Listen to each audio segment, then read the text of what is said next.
for the thousands in attendance and the millions watching around the world. Ladies and gentlemen, let's get ready to rumble!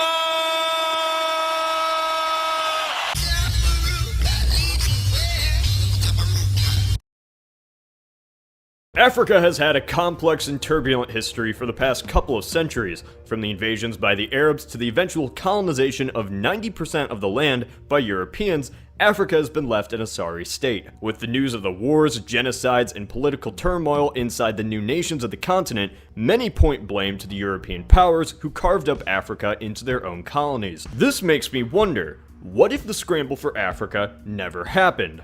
What was this? The scramble for Africa was the rapid colonization and split of African land by the European powers. What if this rush of colonization never happened? What would the continent be like? Well, before we can talk about this, we need to learn some brief history. What caused the scramble for Africa? For much of the 19th century, European powers were rapidly expanding across the globe. However, before 1870, Africa had remained mostly uncolonized by Europe, except for the French in Algeria, scattered Portuguese trading cities, and the British and Dutch in the south. This changed with King Leopold, I disgrace the name of Waffles, II, who annexed the Congo as his own personal property. Not even Belgian property, his personal land. By doing so, Leopold freaked out the rest of Europe's empires, who began grabbing land to gain resources and outcompete rivals. To avoid conflict over the land, Germany invited the global powers to Berlin to discuss the future of Africa. The empires agreed on how to split the land, taking 90% of it. Very much oversimplified, after decades of European colonialism and 2 world wars, nationalist movements rose up and Africans slowly gained independence. However, the borders they were left with were clunky and odd since they were drawn without concern for native demographics. People who were alike were split up, and people who were too different were lumped in the same nation, like if Britain and France were combined as the same country. Fighting started, governments fell. Much of Africa didn't have the education, infrastructure, or national identity fit for European-style nations, and fell into chaos. So what if the scramble for Africa never occurred? No matter how unlikely that would be, Europe certainly would have conquered Africa no matter what. But for some reason, let's say they never carve up the continent like they did in our timeline. That's what I'm going to explore. In this alternate timeline, Europeans still hold territory in Africa, but not much, only 10%, mostly around the coast. Europeans in this alternate timeline simply just don't invade the center of Africa and divide it amongst themselves. They continue the mutual trade with African kingdoms and tribes that occurred in our timeline, trading with Africans who brought resources from the center of the continent like ivory, gold, and other goods to the coastal trading ports which Europe held. Now, it's very unlikely this situation would last as Europe's imperial ambitions grew and technology improved. Direct rule became preferable over trading relations. However, for the sake of the scenario, let's say the balance stays. Now, a real question that needs to be asked is, what would life be like in sub-Saharan Africa in this alternate timeline? Would it be a utopian paradise free from the violence stirred by Europe, or would it be a backwards, uncivilized place never improving? The answer is not so black and white, pun intended. If you went into this video asking, would Africa be like Europe and Asia, the answer is no. Even with enough trade and exchange of ideas, most sub-Saharan African people were not technologically advanced enough to compete with Europe and East Asia. In this alternate timeline, if Europeans invested more in trade with native Africans instead of conquering them, they could indirectly cause the spread of new African empires. Why? Because it already happened in our timeline with another tribal people. In colonial North America, the native tribes and European colonists had a beneficial relationship based on the trade of furs. The natives would trap animals and sell the furs to the colonial powers. The Europeans would give numerous goods, such as weapons, in return. Some tribes began to run out of fur to trade. The only way to get more fur was more land. This spawned a brutal and horrific war. The British and Dutch allied and armed the Iroquois Confederacy against the French and their allied tribes. The Iroquois rapidly expanded, seizing territory from neighboring tribes, and even depopulating entire regions of local tribes. In this alternate timeline, the same thing would apply. If Europeans were going to trade with sub-Saharan Africans instead of conquering them, native kingdoms would need to expand to keep up with demand. Europeans give weapons to their preferred kings and tribes, like how they did in the Americas. French, British, and Germans indirectly influencing leaders through trade and supplying them weapons. This has positives and negatives.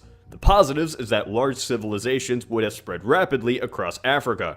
Throughout human history, civilizations have been formed through war and conquest. The same thing would happen in Africa, just at a faster rate. New kingdoms would try to claim land in the center. The land and culture would be divided and influenced by Africans, instead of being conquered like in our timeline by Europeans. The negatives is the mass violence itself. Europe would give modern weapons to native kings. We saw this terrible violence happen with Africans capturing Africans for the slave trade, and in the Americas with the natives. It would happen at a much larger scale in Africa with modern equipment supplied. Now, about Africa on the global scale. Even if kingdoms did conquer throughout the continent, sub-Saharan Africa would certainly remain very tribal with very little political entities in the center of the continent, an oddity in a world made up of nation-states. In this alternate timeline, Ethiopia would remain a prominent empire while various Somali city-states would trade with the Arabs and Europeans. In South Africa, the British and Dutch already control much of the region, and so I imagine an apartheid-like system would still occur. The history of the entire globe would be changed since the Scramble for Africa formed new imperialism in Europe, diverting resources for colonies in Asia to Africa. This imperialism was one of the driving factors for World War I, so without the Scramble for Africa, it affects the history of the entire 20th century. In this alternate timeline, Africa's relationship to the world would be complex and odd. Spurred by Europe's trade, kingdoms would be across the coast waging war against one another. In Central Africa, there would hardly be any political entity. Order would be maintained by the various villages who would remain undeveloped. In this alternate timeline, sub-Saharan Africa would have works of art and culture, but technologically and economically would always be behind, subject to outside powers, be it European or Arabs. However, even if the continent would be influenced, the African states would be developed by Africans, not drawn by Europe. The past century of horrendous violence, genocide, state-sponsored atrocities, and famines would not occur. But this doesn't mean things would be happy sunshine. Humans are naturally brutal, and tribal life is still extremely hard. Violence, ethnic and religious hatred would still occur. Much of the continent would be undeveloped. Life expectancy still is lower compared to the rest of the world. Diseases kill many, and infant mortality is still high.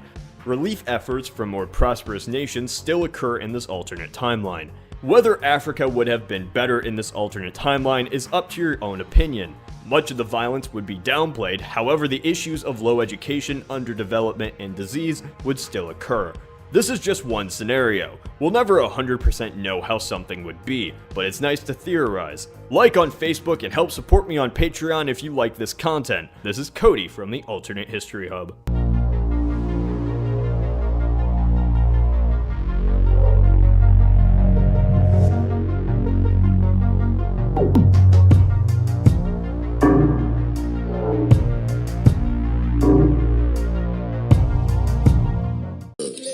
That is 1st of August 2018, and it's 9 a.m. Brixton Windrush Square Rally, UK and International Solidarity Messages. 12 noon, March to Parliament, Management, Manga Music, Crime Scene. 3 p.m., 3 minutes of silence to our ancestors.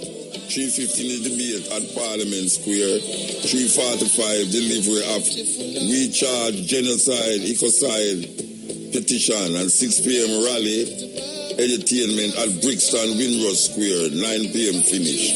This is happening in England on the 1st of August. As it relates to emancipation, that is really what I was trying to find out. I was glad I find before I come off of the program, the reparation march in England on the 1st of August. This is the cutting edge. You know, say, a whole heap of things are going on in Kingston. Kingston is a light up place from Sunday to Sunday, you know. First time young go places Saturday night and Friday night. No, every night Kingston full of entertainment, music, all sort of thing, restaurant and all them something there. Trust me, man. You can just imagine when them done with downtown there. We want to tell you that the 1st of August is known as Emancipation Day. And the 6th of August is known as Independence Day. Though, me I beg you, stop saying emancipant. It sounds fool. That is where fe bastardize up the emancipation argument about emancipendence. What the hell is it's like me hear some Rasta talk about Rasmus. The 23rd of July 1892 is the birthday of Tafarai Makonnen, crowned Emperor Haile Selassie the first. Wanna stop with the only lamp and straw about Rasmus. It's not a Rasmus. Or must come in a Ras. Call it what it is. Don't add nothing and subtract nothing. It is the birthday of Emperor Haile Selassie the first. It's not no Rasmus. On the back with no Rasmus argument. I like Christmas Rasmus. What the hell is Rasmus? When you say Rasmus, what it relates to? These are some little configuration of people who don't want to Lego certain things.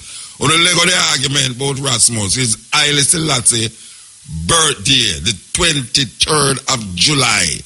Rastafari celebrate Emperor Haile Selassie Earth Day. It's just so it go. Alright, so we have a lull in that. We are dead here just a while ago. Alright, so we could play this. We want to play this. Hello, congratulations to the people of France. The people of France, congratulations, you win the World Cup. Yes, France, you win the World Cup. Congratulations. But I have a message for you. The people of France, and this message is for people of France and the people of Europe. People of France, I want you guys to understand your team. 80% of your team, all of them are from Africa. Yes, 80% of your team are from Africa. So the people of France, stop your races against Africans. France, I want you the people of France to understand. 50% of your players, all these 50%, they are all Muslim. So people of France, stop your races against Muslims, stop your Islamophobia. So I want you the people of France to know that Africa and Muslim, they deliver for you. They bring you second World Cup. Yes, thanks to God, Africa and Muslim, they bring you people second World Cup. So now, all what we want from you is justice. We want you guys to give us justice.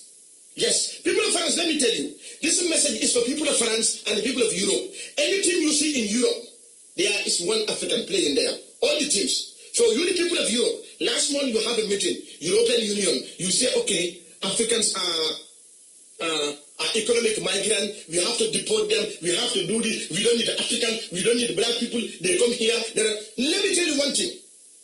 In Europe, you are the people who destroy Africa. Because of you people, you destroy Africa. Let me tell you, I'm going to start from Freetown, Sierra Leone. There was a war in Sierra Leone. Fourier Sonko and his people, they were killing people in Sierra Leone during the war. But guess what? You the British, you went to Sierra Leone. You went there for your own interests. You went to guard the place where we have the diamond. The diamond area, you the British army, you went to guard the diamond area. You bring your heavy machine, big machine. You guys were digging the diamond. People of Freetown are busy killing each other. The rebels are killing each other. You refuse to go and keep the rebel away. You guys arm the rebel. You give them weapon. You tell them go. Don't come around here. Here we have the diamond. Here only British. That's what you guys did. You bring your big machine. You dig in the diamond. You steal millions of diamonds from Freetown. You take that one to Britain. That's what you did. The people of Europe, let me tell you, there was a war in Libya. You guys went to Libya. You destroyed Libya. You kill Gaddafi. But guess what? The people of Libya are busy fighting. You put very big ship.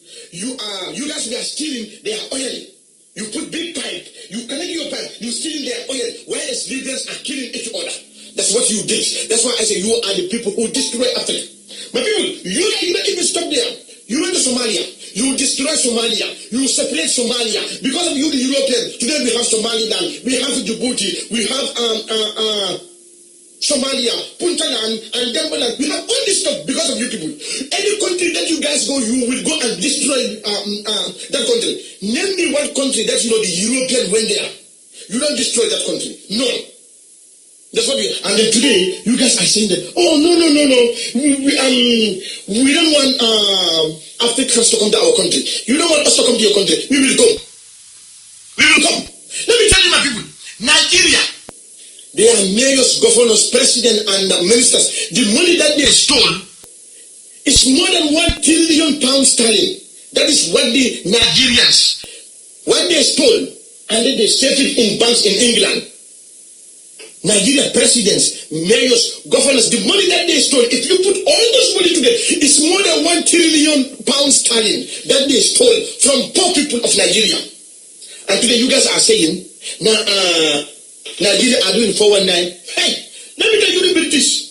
I mean 1 trillion there. I don't say 1 billion with billion. 1 trillion. That is what the Nigerian president, mayor, that's what they steal.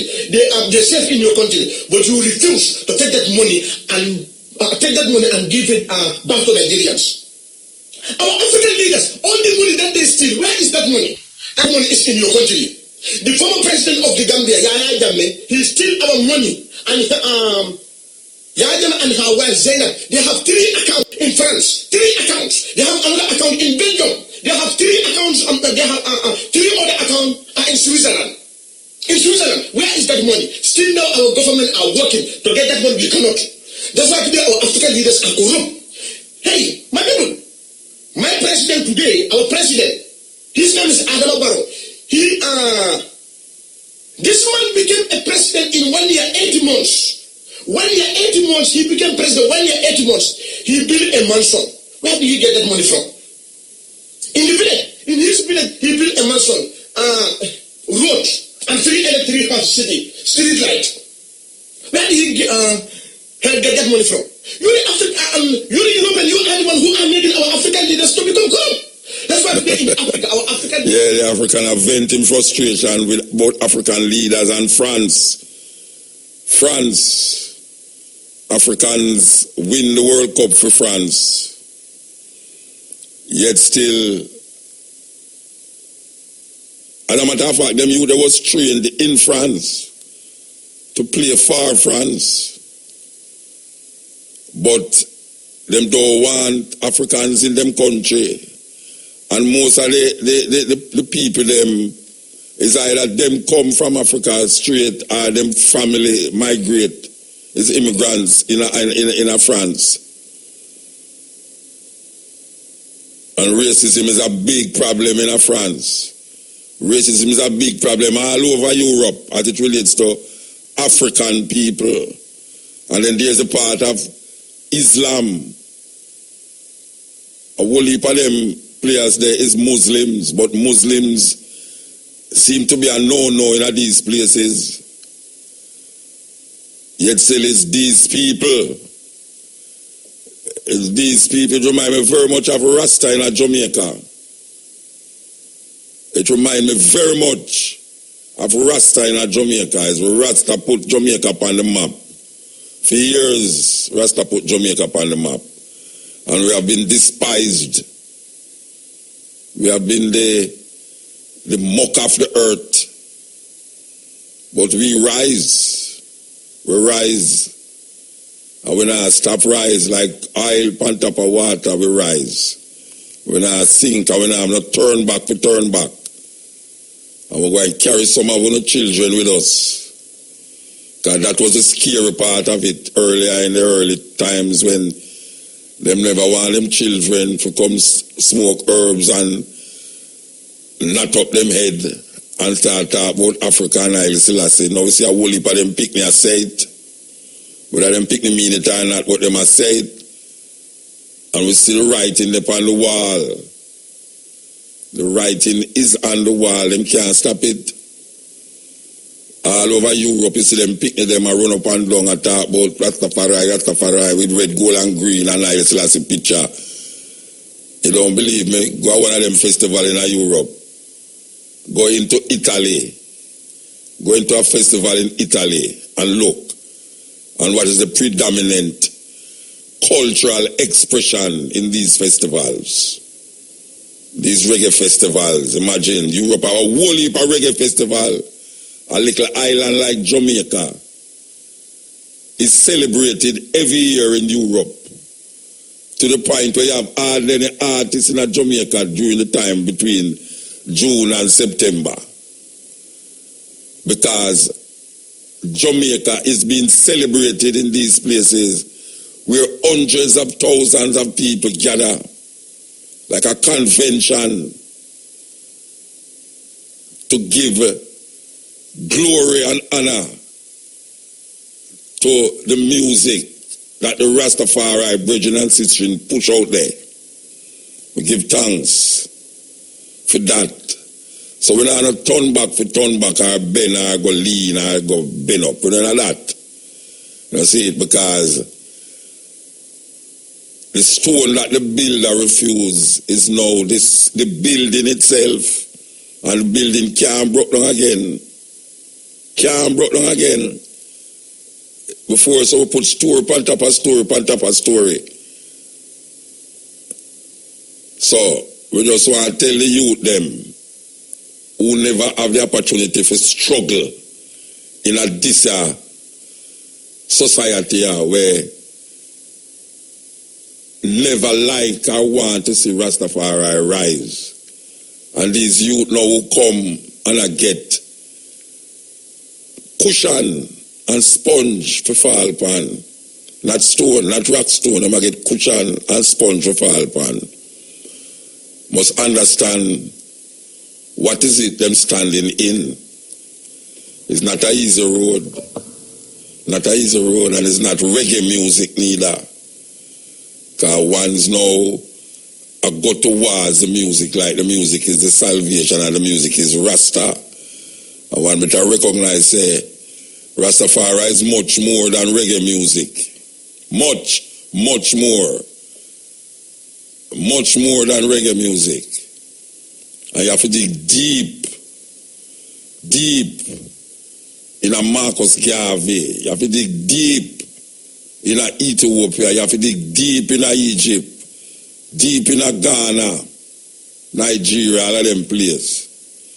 You have to dig deep and draw out from those experiences of our ancestor legacy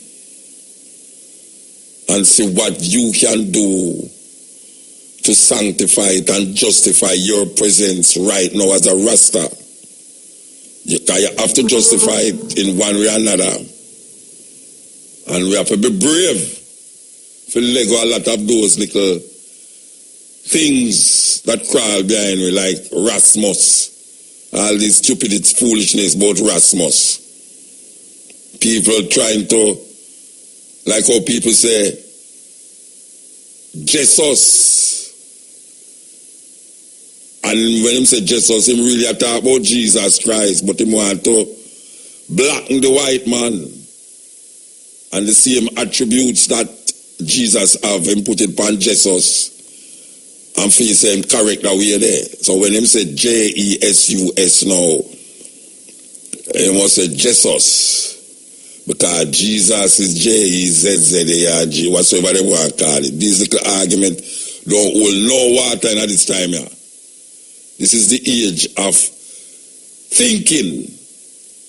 And there's a lot of things that we can't make fall back away. We have to let it go. Pull the string, make it drop outside and continue the journey. The signpost is not the end of the journey, it's the way. The way to the journey, the way to the existence of something greater down the road. So when you hear a man, I bring up all of these things and I put all these things upon Haile Selassie name and I make you feel like, say, because you say that now, Haile Selassie become greater. Haile Selassie not greater because you say Jah Rastafari. Haile Selassie not greater because you say him a Christ in his kingly character. Is Jesus come back again? We have to let go them things there. We have to let it go. not serving at this time. That was not the intention of Leonard Howell. It was not the intention of Leonard Howell.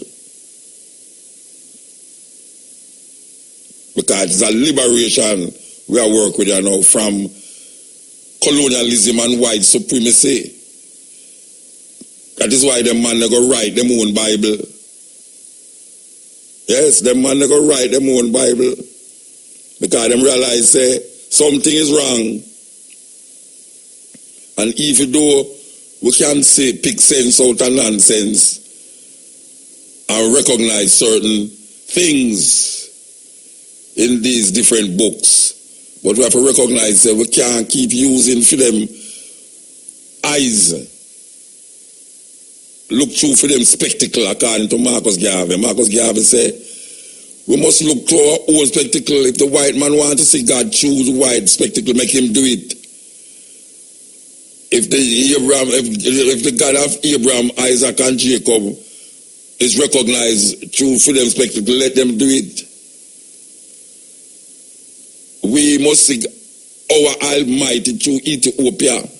And at that we are doing, but we are trying to change up the Ethiopian into some God, Jesus, Jah, all sort of argument. Like say when you sell him thing that greater. Can't greater than who him is. Him is what him is already. It's just so it go. Vexation. But that vexation there. When I get vexed with the card of them. But the vexation. Welcome to Jamaican Roots and Culture. I'm Pat Clark. Every Jamaican who has traveled abroad has experienced the true meaning of the phrase, little but talawa. For a country of our size, we are enormously popular, and the rest of the world can't seem to get enough of our culture. There's a deep fascination with our athletes. The world is also in love with our music and food. We'll share with you some of the main reasons why Jamaica's culture is among the world's most popular. Jamaica's indigenous language is captivating. People all over are intrigued by Jamaican patois. Thanks to trailblazers like the Honorable Louise Bennett and our talented and creative reggae artists and poets, people on every continent are exposed to our expressive language.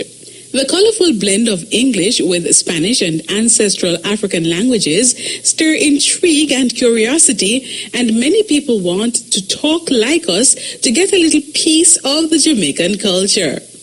Thanks to the trend set by the late great reggae icon Bob Marley, reggae music is blaring through speakers on every corner of the globe. More than 3 decades after Marley's death, reggae remains an influential force behind several other genres, and today reggae is regularly infused in the work of many popular international artists. Our irresistible food has captured the palates of many people worldwide. Whether it's the world-famous Blue Mountain coffee or spicy jerk chicken, our food is well known internationally. It's no secret that Jamaican coffee is one of the best tasting in the world. And with Jamaican food being increasingly featured in travel and destination media outlets, even ordinary Jamaican foods like the patty are gaining increasing popularity overseas. Jamaica has always been a force to reckon with in the athletic world, but in the last decade, the world has taken notice of our dominance on the track. With the phenomenal success of the Jamaican track team, including the legendary Usain Bolt, many people have become attracted to our culture and want to go beyond rocking to reggae music in the stadium stands to getting to know more about the country and its people. We've been inventing dances for decades. Ever since the first Jamaican set foot in a dance hall, Jamaican dance videos are popping up all over the internet, and people all over the world are eagerly imitating our moves. Not only do we have a dance move for everything, but the passion with which we express ourselves is something that people far and wide find hard to resist. And now to end Jamaican roots and culture, here's our famous quotation from the Black diaspora.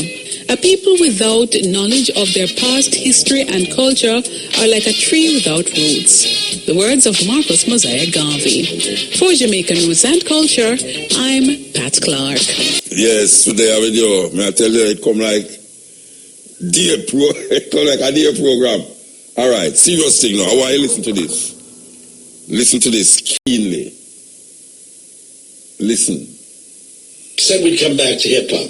Look, Jay-Z, Dr. Dre, NWA. Wow, what are they doing now? Arrested, having an awards, or spending money, girlfriends, Puff Daddy's having a new party. That's what we're reading about. That's what is... But what is being denied here? What are we not hearing about? Well, this is what we're not hearing about. And Dr. Dre is under contract to Jimmy Iovine, who is owned by Lucien Gringe. The guys Snoop Dogg is worth about $110 million. That's his net worth. But he was under contract to David Geffen, who's worth about $4 billion. When you follow the money, you realize hip-hop is a white man's industry. The people who say, I like that record, I want this song, I don't want that song. That's a white guy who's making that decision. I like the song with the obscenity, I don't like the song with the politics. So we're going to have this one on the CD and not that one. You understand? Or you want to continue to work for us? So that's the story of hip-hop, according to Patricia Rose. It is the corporate sale of racism. So, for example, Edgar Bronfman, who is the CEO under whom Liar Cohen works, who deals with Jay-Z, Edgar Bronfman is worth between $2.5 billion to $4 billion, depending on the year. So these are white people who control this industry, and we don't know much about any of them. Okay? They're marketing racist images of black people, especially black males, and they're the ones who are profiting the most from it. Mutabaruka Cutting edge, may I tell you. You're a practical Rasta woman, you're a practical Rasta woman, I say. Carry it to her because she don't know when she reach it to go up the song. So you what you do? Hey, big tune, Sister Carol. I tell you, we love it. I tell you, say, Lord, that tune there, sweet, but I was saying wicked, you know, because I work with the wicked thing, you know. You know, we'll come forward to that tune there. Believe you me, Portrait style too, you know. Portrait style too. Sister Carol, I love that tune there, you know. Yeah, I love that tune there. They're on the line, eh? All right. So we're going to do an interview and come forward to that tune. We can line it up back properly. And it was practical Rasta reason about herbs I ever hear somebody say for that tune. Most practical. I have never heard somebody say that where I hear Sister Carol just say for the record as it relates to herbs. You understand? Okay. Poetry Festival. Jamaica Poetry Festival is here again, Sunday, August 12th. You know, so this has been a yearly thing now. Yasa Safari is at it again. Senior Entertainment Association, JCDC present Jamaica Poetry Festival. Free creative writing workshops, 10 a.m. to 2 p.m. Sunday, August 12th, Louis Bennett Garden Theatre at 36 Hope Road, Kingston 10. Showtime, 7 p.m. I have a portion of people who know his poets, and some of them who we don't know his poet, but obviously everybody write poetry. We have on the line, I got some Hail, blessed. Hail Mutabaruka, give thanks, blessed by FM. So Poetry Festival come forward again, Jamaica Poetry Festival. Yes, Muta. How much years? How much year now? How much years? 8th annual staging. Eh? This is the 8th annual staging. Okay. So 8 years we are celebrating this year, you know what I mean? All right. Yeah, and as usual, it's at the Louis Bennett Garden Theatre, so it's Sunday, August 12th. Okay. All right, I see you have some name, Patricia. I can figure out Because I know that sometimes you put some ones on it and them write poetry, but them though is not known as poets. Right. All right, like Lenny Little White. Well, And you put it on the post as in a you know, so Lenny Little White writes some very nice poems. No, that may I say, so we don't know about that poet, but we know say, for you put him on the post as it's something about him will intrigue you.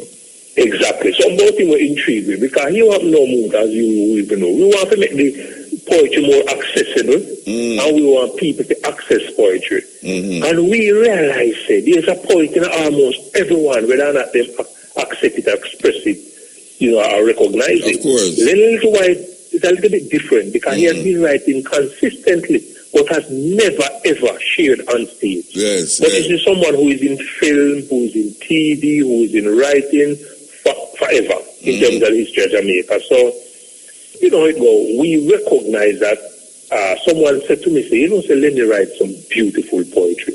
I'm saying, well, that's really interesting. And so they started sharing a few stuff with me, and I like them. And he has never gone on stage. He's looking forward to it. Never go on stage with the tent. Eh? He never go on stage with the tent. Never. This is the first time in the history of the life of Lenny Little White.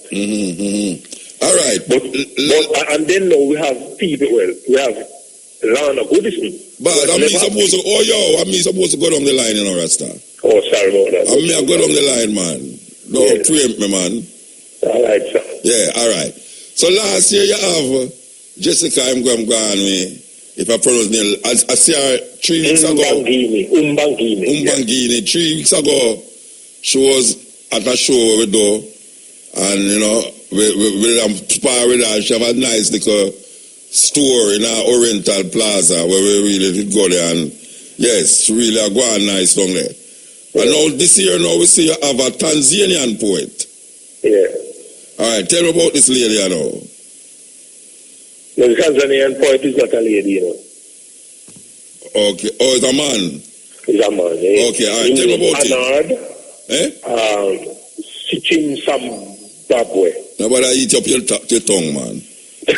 Nobody eat your tongue, Reggie. Just Anand. Yeah, but that's why I never want to eat my tongue neither. All right, tell me about him. Yeah, so he's a Tanzanian poet with an interesting history, but he's currently in Jamaica. Oh, I'm in Jamaica? Yeah. And so we presented him at the Poetry in Motion, and he was exceptional. Oh, I never did it with him. I never did it with him. Maybe he didn't grasp part. He performed early, I think he came after. And it was impressive. I mean, so... So him live here now? No, he's studying. Oh, I'm studying here, of a university? No, Bethlehem Moravian Teachers College. You know that we have a kind of synergy with Bethlehem for the past 7 years. Yeah. As well as Church Teachers College in Mandeville. Yeah. And we, with the events there, with the workshops there, we support each other. And so he was a talent that we identified as exceptional. And we presented him, and him rise to the occasion, and wow. Yeah. And so, we wanted Kingston to experience it, and him to experience the experience. All right, so we go to... And so him do it, you see, his poetry moved out, interestingly, and you mentioned Jessica, him do it in both English and his language from Tanzania. Yeah. And we want to infuse the different linguistic groups, especially continental African languages, into the mix, language of power. And there's a kind of rebellious nature why Jessica don't use English for project or thing, because I find a whole heap of Zulu female poets in a Southern Africa. Them don't, no matter what is the forum, them don't speak English when they project them artistic work, Well, you say you best, as we would know, you best express yourself in your heart language. Language is expression of the heart and the soul, and especially poetry. The role of poetry playing language, and that's why even to these events, we know that is empowerment and liberation and Bible are dealing with, and self-expression creatively, because you see, even the position of Jamaica in right now if the people then can't express them feelings and emotions and insecurities, them joys, them sorrows, them success, them failures effectively, then they more either implode or explode. So it go back to the nature of language itself, which is ventilating the soul, the emotions. So it is therapeutic, it is empowering, it is liberating, it is self-asserting, and so. The Poetry Festival is for the same purpose. The poet laureate, yes, Lana Goodison, is the first she ever performed part any. She do poetry motion already? No. It's the first she got the part thing where you promote. Yes. Okay. And then we have Dr. Velma Pollard. I've never seen. Dr. Velma Pollard is an interesting addition. I know that she's a big writer. I mean, she's well known out there. I think that she should win some prize. Lana Goodison won $167,000. No, Dr. Velma never win a prize that day. Well, I'm sure about that one, but it's possible because she's always on the move. She's well established, dread talk, so she has short stories, as things are used in the schools and universities here and elsewhere. And she has a thing up at St. Mary. She has a thing up at St. Mary, don't it? Name the Black Space. Is our sister, Erna Bradby is I mix it up. Right. And you know that Andrew Bradby from JCDC is also the nephew. Yeah. Mr. Sister Panager named Cabo. Who that lady there? Well, it's a sister who, from Chicago St. Mary High School, she write and publish, And last year, Senya published an anthology for her called Making Kenke from Memory. She has always been there as a poet, but we see a different role that take place from last year, where she's been more prolific, she's more on stage, more assertive. I realize that, and she was very nice last year too. She's an integral. She was very nice last year as the host. Brilliant. Not just at the Jamaica Poetry Festival, but even this year, Poetry in Motion in Mandeville. And then she almost turned Poetry in Motion into a fashion show this year when she rolled out. So we have to do the thing repeat, Okay. When it's so nice, I have to do it twice and thrice. All right, so she's highly anticipated. Remind the people that the one and only. We want to remind the people that Sunday, August 12th, this is Jamaica Poetry Festival, the 8th year, Louis Bennett Garden Theatre, 36 Hope Road, Kingston 10, and we have other ones for it like Yasso Safari, Gene Breeze. We are told that Gene Breeze is going to get an award. Yes, the Lifetime Achievement Award, the 3rd annual. Yes. And for this year, we're making it super special, courtesy of the National Library of Jamaica and the Poet Laureate Program of Jamaica. They have come on board and they are supporting, a kind of exceptionally nice Lifetime Achievement Award for Jean Binta Breeze. They are also supportive in other ways as a sponsor. And we're networking with them, so we are happy and we are presenting the Poet Laureate again. There's a nice synergy with the National Library of Jamaica. And it is an IRFM endorsed event and IRFM big up. And so certainly, Muta, give me the opportunity to salute you as the patron for the event and someone who is highly anticipated on the event annually. We're looking forward to that presentation and to your energy in the mix, especially a platform with Lana, Velma, Lenny White, Kabu, Shante Grant from Canada, Anad from Tanzania. We have Ras Jaja Spali, Duftan Shepherd, Asante Amin as a special guest, and Wise Words, as well as Antonio Valier. And certainly I'll be there. So it's a great vibe at Mama Miss Louise Bennett Garden Theatre, Sunday, August 12th. And we have creative writing workshops in the morning from 10 until 2, and then 7 p.m., the Feast of Poetry. The poetry show. 7 o'clock, showtime 7. 7 p.m. sharp, we do it Muta. And for the creative writing workshop, it's free, family friendly, and it's from 10 a.m. in the morning to 2 p.m. And then the Feast of Poetry, showcasing all the people we just mentioned a while ago, 7 p.m. sharp. Yeah. All right, well, I look forward to it. Same here, Muta, we give thanks and bless up IRFM, bless up the Cutting Edge. Yeah, man.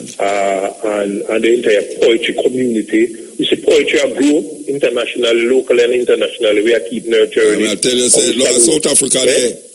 I don't know if they ever get a chance to go at some of them poetry reading in South Africa, but me I tell you, man, in South Africa, I tour South Africa for 3 weeks and look at a few of them, and we do Haifa in Zimbabwe, and you didn't do the poetry Africa. We know kind of how it goes. We know say Nigeria again too.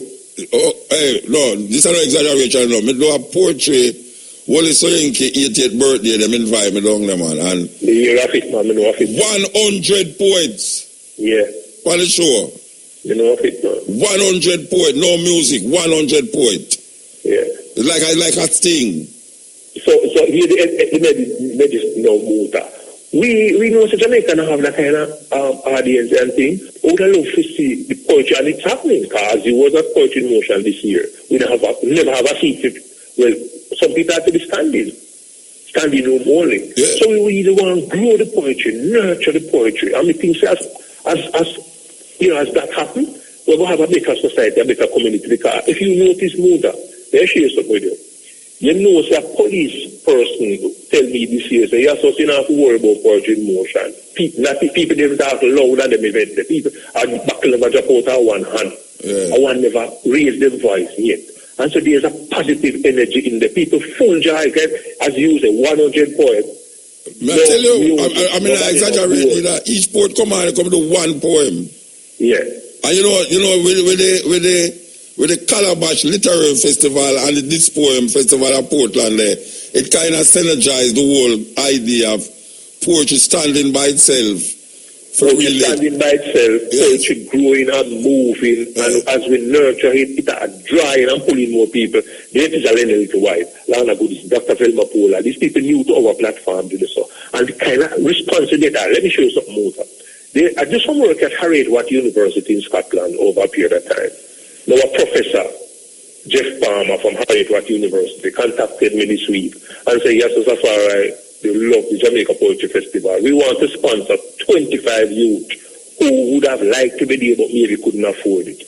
And so we see people out the blue, unsolicited, just come out and say, this is something. And the same thing happened to Poetry in Motion. We had sponsorship from Canada. This time around, we get contact from London to people want to support. Even locally, we see people coming out of the woodworks, want to support, enjoy the thing, come back every year, keep telling new people about it. So we're happy about that. Yeah, man.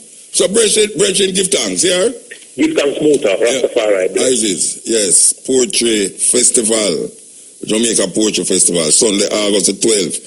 And we have to remind you, we have a poem, we have to remind you. We have to remind you about the 19th, right here at IRFM, the annual Marcus Garvey Tribute, Yes, Marcus Garvey Tribute, and it has gathered momentum over the years that people actually flying for it now. Yes, I know people who flying for really take part in that momentous occasion right here on the grounds of IRFM. So all the people them who know them coming in because it's going to be massive. It's going to be massive.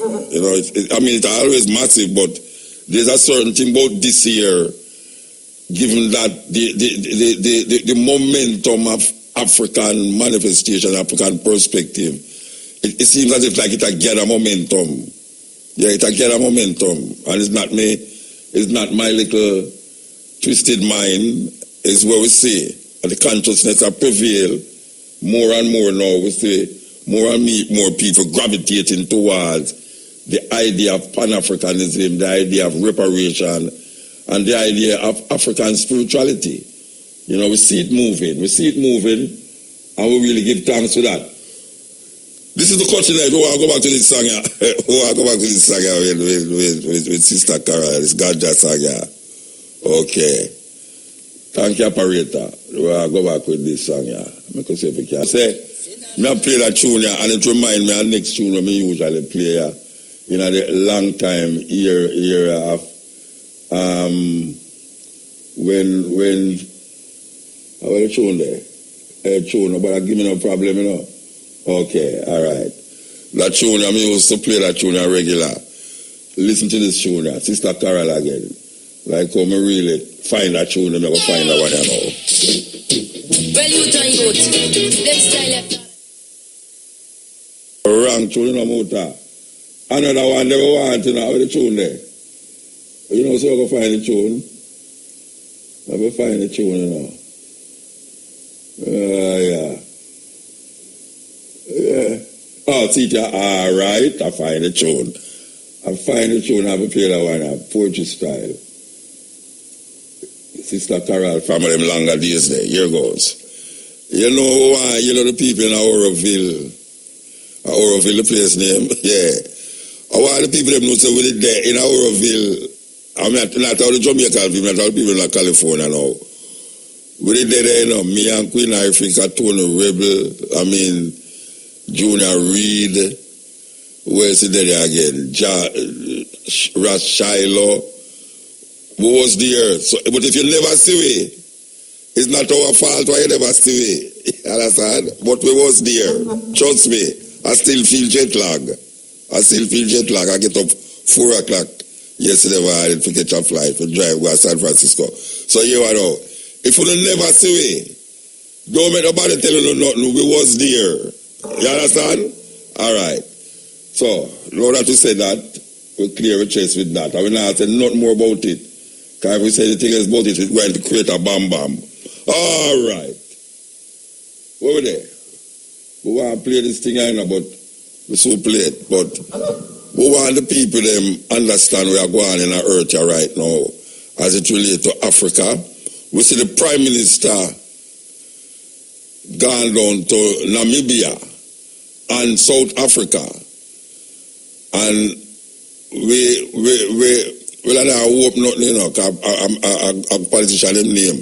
But we have been talking about the South movement where we're supposed to be making connection with African countries.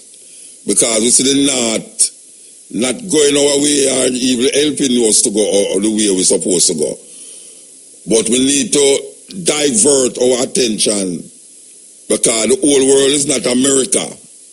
You can't take North America and put it in Africa. Even though when you look on the map, it looks like North America bigger than Africa. But you can't take North America and put it in Africa and China too. So what we are saying is that we see the Prime Minister gone down Africa there, go attend the BRICS conference where them have down there. For those of you who don't know what BRICS means, it means is a group of emerging countries that is outside of the EU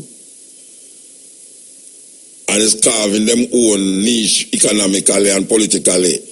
We're talking about Brazil, the B in it is Brazil, the R in it is Russia. Remember the VRI, the I in it is India, the C in it is China, and the S in it is South Africa. BRICS. One time it named BRIC. Brazil, Russia, India, and China, but now South Africa divert them attention from the West and just make it a stay in the East there, except for Russia. So we have now a group of nations trying to go it alone. We're not going it alone, but go it without the America and Europe influence to the point where it's a Europe influence now, because they don't really accept Russia as European, the nations of Europe, even though it's still European them, but in terms of economical strength and power. And we say Britain come out of the EU, I tell you, what they talk about, hey, we must stop talking about African disunited, you know. Make it so, I like what we say, Africans kill Africans, you know, but if you look on what is going on in the world now, you find, say, the other nation never kill one another more, you know. And you know, say, them do a survey in America where say, I have to come forward to this, you know. Them do a survey in America where say, white people is safer in a black communities than them own white communities. There's more white people being murdered in white communities than white people dying in black communities. It's a serious thing. This is the Cutting Edge. The time is 12 o'clock. Yes, Robbie. Okay, so we want to play this. who want to play this. Listen, very, very important perception. I would like to tell you a few personal stories about what I like to call the danger of the single story. I thought about this when I left Nigeria to go to university in the United States. I was 19. My American roommate was shocked by me. She asked where I had learned to speak English so well and was confused when I said that Nigeria happened to have English as its official language. She asked if she could listen to what she called my tribal music and was consequently very disappointed when I produced my tape of Mariah Carey. So after I had spent some years in the US as an African, I began to understand my roommate's response to me. If I had not grown up in Nigeria, and if all I knew about Africa were from popular images, I too would think that Africa was a place of beautiful landscapes, beautiful animals, and incomprehensible people fighting senseless wars, dying of poverty and AIDS, unable to speak for themselves, and waiting to be saved by a kind white foreigner. So that is how to create a single story. Show a people as one thing, as only one thing, over and over again, and that is what they become. I recently spoke at a university where a student told me that it was such a shame that Nigerian men were physical abusers like the father character in my novel. I told him that I had just read a novel called American Psycho, and that it was such a shame that young Americans were serial murderers. It would never have occurred to me to think that just because I had read a novel in which a character was a serial killer, that he was somehow representative of all Americans. And now this is not because I'm a better person than that student, but because of America's cultural and economic power. I had many stories of America. I had read Thailand, Updike, and Steinbeck, and Gateskill. I did not have a single story of America. I've always felt that it is impossible to engage properly with a place or a person without engaging with all of the stories of that place and that person. The consequence of the single story is this: it robs people of dignity. It makes our recognition of our equal humanity difficult. It emphasizes how we are different rather than how we are similar. Stories matter. Many stories matter. Stories have been used to dispossess and to malign, but stories can also be used to empower and to humanize. Stories can break the dignity of the people, but stories can also repair that broken dignity. Yes, the dangers of a single story. Very interesting analogy to draw. When people tell her about Nigerian men is abusive, she said, well, I just watch a movie named American Psycho. American men are murderers. That's a single story. Sister named Ngozi. Sister named Ngozi, and this is something that should be played over and over and over again. I'm telling you, man, it's very... that's why I tell you, say things are move. It a move, you know. Yeah, it a move, man. Like this. They poison the air, they poison the water, they poison vaccines for our sons and our daughters. Call it conspiracy, but it doesn't faze me. Watch some world star hip hop and see if I'm crazy. Dumb upon dumb, the dumbing down worked. They can't answer a question, but they know how to twerk. And before you think that you're any better with your degree in hand and pocket protector, answer this. You voting for left or the right? Illusion of choice in a rigged fight. Television for multiple personalities. One watches news, the other reality. Both have the same owners, both have the same writers, both have the same purpose: to kill our desires. Working our jobs, we are now so complacent. Photographing our food is now entertainment. We can't afford thrills. We can't even relax. Can you even clear your head without a Xanax? Or Prozac or Ambien? Go down the list. Who gave us these issues that Big Pharma can fix? They say harmful ingredients in such small amounts can't hurt anyone, but it's paramount. 69 doses of vaccines is what's on schedule by the time you're 16. Pharmaceutical lobbyists are second to none. In the past 7 years, they spent $800 million. That's chump change in investment return. Once you see cancer alone is a $500 billion a year industry. As I mentioned before, this is one of the ways they've taken control of the people these days. We pay to be poisoned. I know that sounds nuts. Got a computer? Bill Gates thanks us. Watch Innovating to Zero, Gates' TED Talk stand to reduce carbon emissions, a population control plan. In his own words, here's the goal. If we do a great job with vaccines, healthcare, and birth control, look at the millions of dollars he's so generously given to make geoengineering a cure for emissions. Look up at the sky. Contrails my ass. Gates talks about sunblocking with sulfuric acid.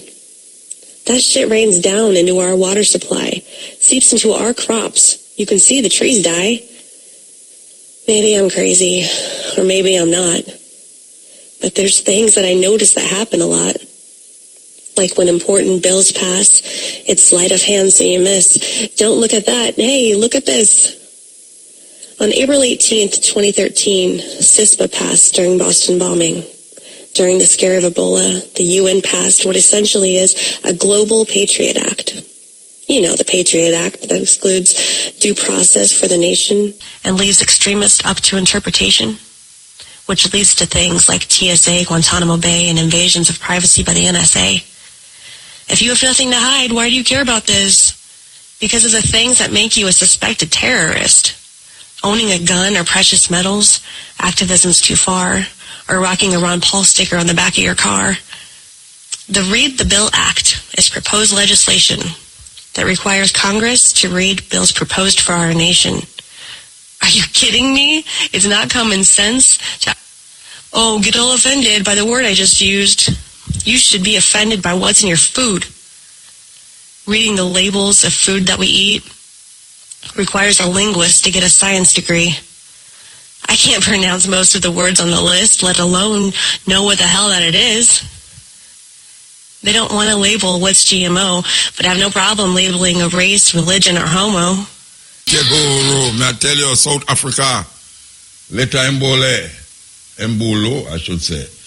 We want to play this to the people, because, when we talk, it come like people always tell us we are talking about the past and all them something there. Well, slavery is not of the past. Slavery is not of the past. And because we don't see no chain and we don't see nobody for action block, well, we don't see them, but people actually are being sold on action blocks in this modern time. But because we don't see no chain, we think that slavery don't exist. We continue to tell the people them say slavery is in effect. And you hear the youth come sing say the slave mill are grind slow but it grinding still. And that is a reality. Them say 7,000 slaves in Jamaica. And when we say slave, people conjure up people with chain and chain for them foot and but not so it go now in this time. Modern day slavery is a different kind of slavery. But it's the same persecution and the same pressure the people them who get entwined in it. So we want to play this. Human trafficking is one of the fastest growing criminal industries, representing over $30 billion in illegal trade per year. At any given time, the United Nations estimates more than 2.4 million people hailing from 136 different countries are being trafficked around the world. Many end up in the sex trade. Some end up in forced labor, essentially modern slavery.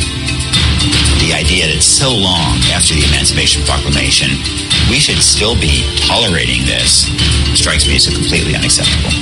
Although it is undeniably a global phenomenon, the U.S., as one of the world's human trafficking importers, bears a special responsibility to combat this practice. Our obligation now is to find it where it exists and finally extinguish it. The U.S. and the international community have adopted various treaties and laws to prevent trafficking. But will it be enough? Modern-day slavery, next on Great Decisions.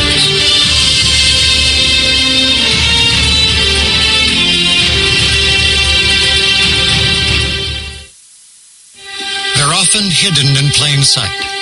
Human beings have been trafficked for use as forced labor, prostitutes, or even for the removal of their organs. When we say human trafficking, we're talking about a problem of forced labor that's plaguing tens of millions of people, and it's a more serious problem in terms of absolute numbers than in any other time in human history. You would be amazed how often you have seen it. But that's the reality, is that until you start looking for it, it just looks like somebody who's at work in a factory or in a mine or on a farm. Or how would you know if you don't know what to look for? It's just somebody at work.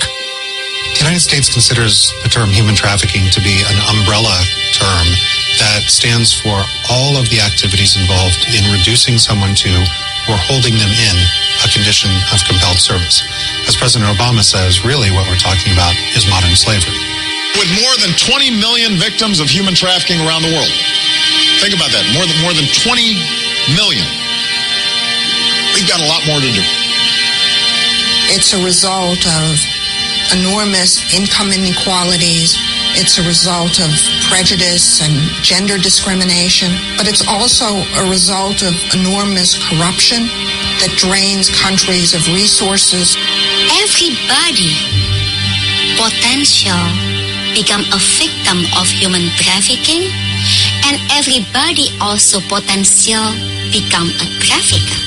Human trafficking is happen around the world, not only in the third world, like Africa, Philippines, Mexico, but it happened in United States, in our own backyard.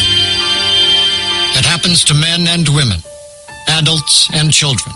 They are abducted, coerced, or deceived by traffickers into a life of exploitation that's difficult to escape. A so-called labor recruiter will come into rural villages and tell men, well, we have a great job for you in one of the Gulf states. Or they'll tell a girl, we have a great job for you in Kathmandu or along the Chinese border in a hotel or a restaurant. But I need to hold on to your passport before we get there. Of course, all this is a trap. They promise them things. We're going to give you work. You can work in a hotel as a maid, or you can work in someone else as the domestic servant. And once they get there, often their papers, their documents are taken, and then they're coerced into working for the trafficker or his associates. I was a general manager in the biggest bank in Indonesia. I lost my job because of the economic turbulence fell out. I couldn't work, and I applied a job in the newspaper. The advertisement, it was in newspaper. I got legitimate paperwork. Well, I came to United States. They didn't put me in the job that they offer. They put me into sex business. The U.S., European Union, the United Nations, and a host of international organizations are working to combat the trade that nets the traffickers an estimated $50 billion a year. And the figures get worse. Forced labor, another term for slavery, involves an estimated 20.9 million people, some of whom were trafficked, according to the International Labor Organization. That notion of 21 million people, that's bigger than the populations of London, New York, and Mexico City combined. Their numbers showed a 2/3, 1/3 split. 2/3 involved in labor trafficking, forced labor, 1/3 involved in being coerced into the commercial sex trade. But most of the victims of human trafficking are really going to be in these common industries of making bricks, farming rice, rock quarries, very, very manual labor, which if you looked at it from the outside, you would have no idea that there was slavery taking place. The numbers may be higher. The nature of trafficking makes gathering information difficult. Part of what makes trafficking such a complicated issue is that to really measure the scale of something that happens in a subterranean fashion that is all about the underworld, all about things happening behind closed doors, I think it's extraordinarily difficult to conceive of, how many people are trafficked. It's also the definitional issue. If a child is 12 years old and he's working making rugs, is he forced labor? and is making money for the family so they can eat, and supporting them is helping the family work in the back room. It's just forced labor. So a great deal of it is unreported. Profits generated from forced labor can add up to $150 billion a year. It's about the third most profitable criminal activity in the world. There are about 30 million slaves in the world. How much profit is generated to some degree depends on the type of slavery. The most profitable form of slavery is sex trafficking, but there's a profit in every form of it. There's not one structure to human trafficking. There are traffickers that may be a couple individuals or a husband and wife. And then you can have larger organizations such as the Mogilevsky organization out of the former Soviet Union that had human trafficking as one element of its larger criminal profile. Human trafficking is not illegal immigration, an act which is committed voluntarily. The Trafficking Victims Protection Act that came out in the year 2000 essentially defines the crime in three buckets. One is children being held in the commercial sex trade. Two is adults who are in this commercial sex trade, but they're through force, fraud, or coercion. And three is anyone forced to work in some sort of labor or services, again, through force, fraud, or coercion. Can you walk away? Are you being compelled? Are you being compensated? Are you in debt? How did you get here?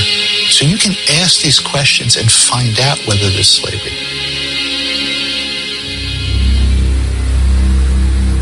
Broadly speaking, human beings are trafficked from poor regions to wealthier ones. But it's not uncommon for victims to remain in the area where they were once free.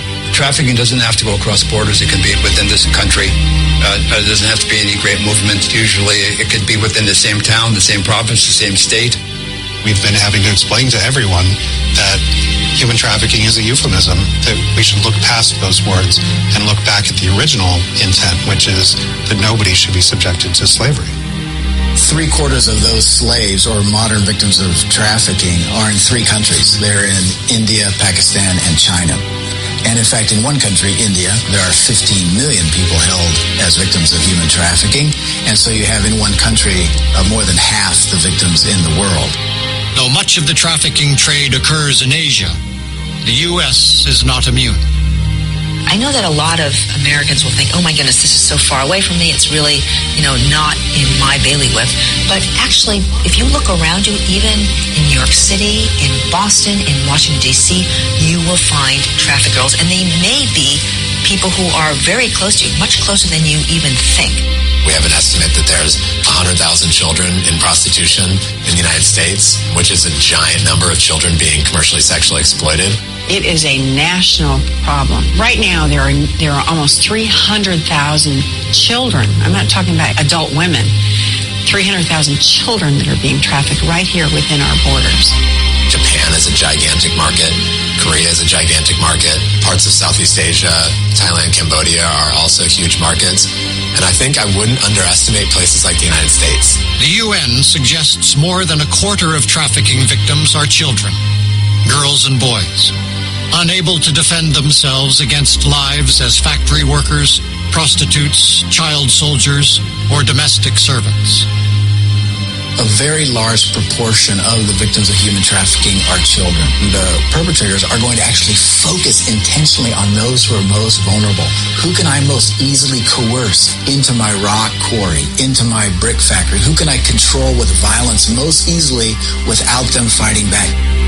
Every 3 children trafficked, 2 are girls, and most of them are involved in sexual exploitation. It varies by region. Some places like in the Middle East, a lot of forced labor. Africa, similarly, children involved in forced labor or sexual exploitation. And in Europe, largely sexual exploitation. It's more of teenagers, but they're sometimes younger than teenagers. But they work in brickwork. In Africa, they work in getting fish, in cocoa plantations, and others. And sometimes children in Africa have been trafficked into being child soldiers for conflicts.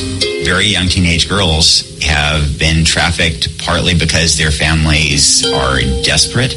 They don't have any way of sustaining themselves, and girls are, in any case, often considered kind of marginal members of the family, the most disposable members of the family. The International Labor Organization, the ILO, estimates that perpetrators can earn $4,000 a year from a person in forced labor. Trafficking for sexual exploitation accounts for a larger share, 58% of the trade, and is focused in Europe, North America, and Central Asia. There was a ring of high-end trafficked women from the Soviet Union operating in Los Angeles. In that case, the business generated about $7 million a year.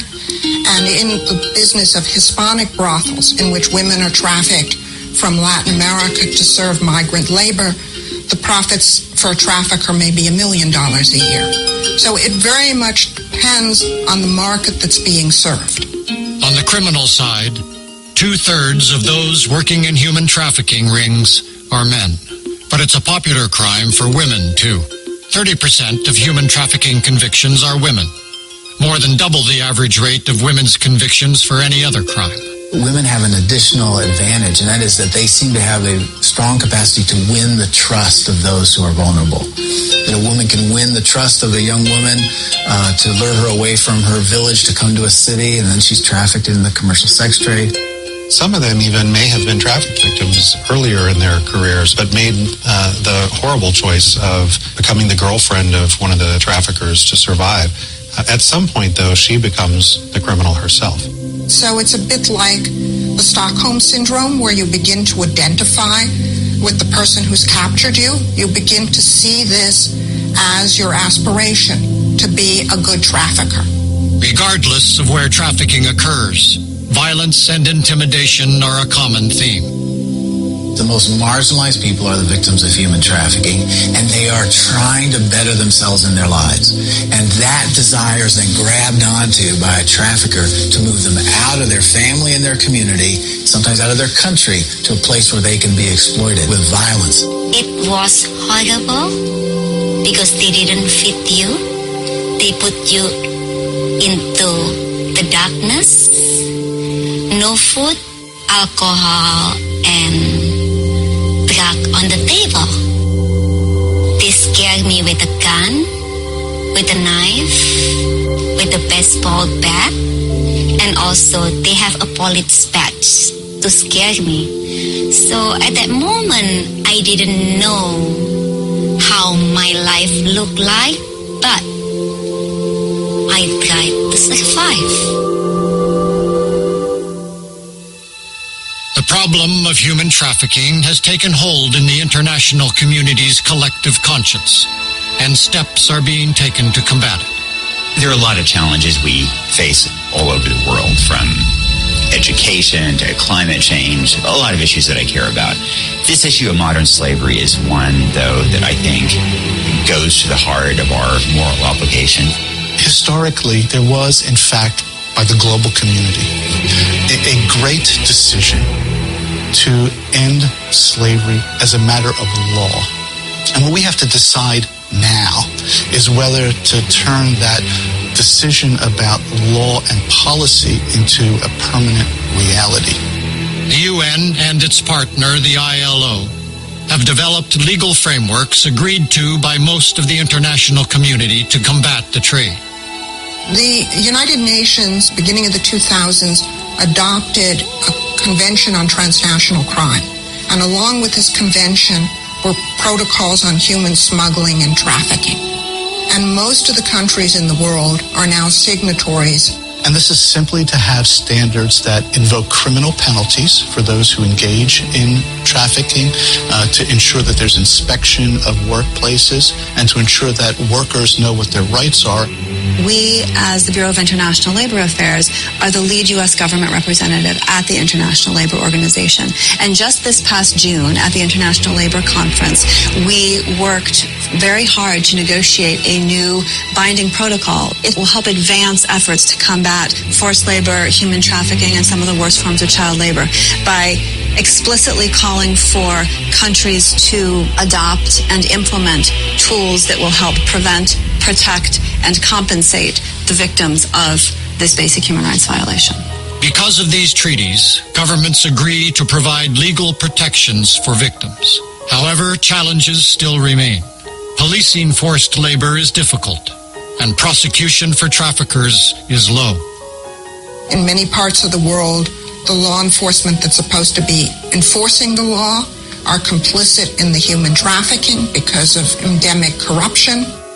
The only reason that human trafficking can flourish in the world today like it does is because of impunity. That is to say, a lack of simple law enforcement. People who are the victims often are reluctant to come forward because they could misbelieve that they're going to be put in jail, incarcerated, or deported. Often they come across borders without the necessary papers, and they're unaware of their human rights. Even when I go to police officer, they didn't believe me. I went to Consul General to ask help. They didn't help me. I seek help in the community. They didn't believe me. Until one day I met someone that connected me to FBI and I got help and my life getting better now. Non-governmental organizations around the world have taken up the charge as well, raising awareness, offering rehabilitation, or in some cases, operating anonymous tip lines for people to call in suspected forced labor or human trafficking situations. There's the beginning of a coalition of civil society organizations stretching across many countries that is coming together to fight slavery. There's mounting evidence about what's effective, because if we're going to end slavery, we actually have to know how to end it. The global movement can do way better when it comes to hotlines, when it comes to prevention messaging, when it comes to educating people about their rights before they get into a job, before they migrate for a job. Much of our attention has been on rescuing victims, but unfortunately in the world today, there's an endless supply of victims. And we're not doing enough to go after the business of human trafficking, to go after this the way we go after the drug trade, to try and reduce the profitability and increase the risk for the traffickers. Refugees, people who have fled war or conflict, are particularly vulnerable. The UN is working to raise awareness so that at-risk populations do not fall prey to the crime cartels. Over and over, all around the world, we've seen that refugee populations are particularly vulnerable to trafficking. If one looks at the recent evolution, in 2011, all over the world, we had 14,000 people displaced by conflict per day, internally and externally. In 2012, 23,000. In 2013, 32,000. Conflict regions are major sources of trafficking victims because individuals lose their social support. They've had the people who are the traditional protectors in their families, the husbands, the fathers, the brothers killed, and therefore the women are especially vulnerable. So one of the things that's so important whenever we're setting up a refugee camp, whether it's through the UN or International Organization for Migration, is to ensure that there is policing so that when the traffickers start sniffing around, they realize that they're not going to be able to recruit out of the camp. Sometimes it's actually the risk of trafficking that leads people to become refugees. And that's what we saw in this recent exodus of children from some of the Central American countries. What these children were doing was running away from becoming enslaved into criminal gangs. As a global leader, the U.S. is using its influence to help curb human trafficking around the world. The U.S. State Department issues its annual Trafficking in Persons report. In that report, group countries, according to tiers, which countries are successfully implementing sort of the principles and recommendations of the protocol on human trafficking that was adopted by the United Nations. And they're providing funds as well as reports and assisting countries in developing skills and knowledge bases and staff and abilities, institutions to deal with trafficking. We assess the activities of governments along three parameters: prevention, protection, and prosecution. And every year we also rank those governments as to what they're working on. And we put forth recommendations to these countries as to how they can improve with respect to law enforcement, with respect to the substantive laws on the books, with respect to their own policies, with respect to data collection, in their efforts to combat the worst forms of child labor. Every country is in fact graded on a scale of 1 to 3, and the lower numbers are good numbers. The higher the number, the worse the behavior of the country. Through the State Department's report, there is a clear definition of human trafficking and the consequences of allowing it to take place. I have seen governments in the developing world completely transform their willingness to fight trafficking on the basis of their relationship with the United States and on the basis of the international community's insistence that they do something about it. A country that is on Tier 3 in the United States Annual Trafficking Persons Report could be subjected to sanctions, everything from restrictions on U.S. foreign assistance and military aid to the United States having to vote against them in international financial institutions like the World Bank and others. It's sometimes used in a very political fashion and hasn't been very effective in getting states to be more responsive. It has worked in some cases that are dependent on U.S. aid, but for many countries that are poor and under-resourced, trafficking is not one of their priorities. The U.S. must also take actions within its own borders to stop traffickers and support the victims.